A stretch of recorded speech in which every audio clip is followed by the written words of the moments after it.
Au compte des travaux de la première session ordinaire de l'année 2024 de la 6e législature du Parlement de la CEDEAO qui se tient actuellement à Abuja, ce sont plusieurs projets et rapports qui sont en examen.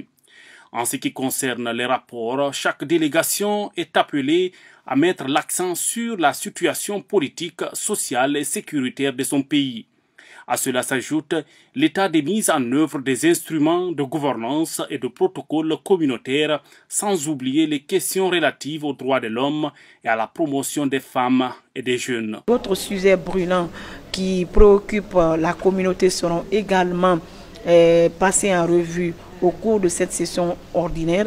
Il s'agit notamment des défis sécuritaires auxquels la communauté fait face, notamment le terrorisme et les violences dans certains pays, également le réchauffement climatique et surtout la problématique liée au retrait de certains pays en transition qui ont décidé de quitter la communauté, et donc nous sommes en train d'échanger pour voir quelles sont les voies et moyens pour faire en sorte que ces pays puissent revenir au sein de la grande famille de la CEDEAO afin que l'intégration sous-régionale tant voulue par les pères fondateurs de cette organisation soit une réalité.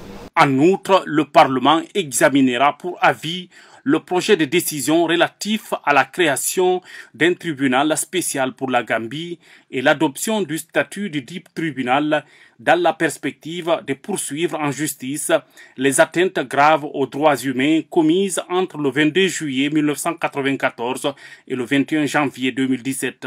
En dépit de ce contexte qui sape les efforts de développement, l'Afrique de l'Ouest reste une zone fort admirable sur certains points. L'année 2024 a enregistré des succès dans la conduite des élections au Togo et au Sénégal. Le Parlement communautaire s'en est félicité et espère de même pour les élections à venir dans d'autres pays de la sous-région. Cette première session ordinaire de la 6e législature prend fin le 24 juillet prochain.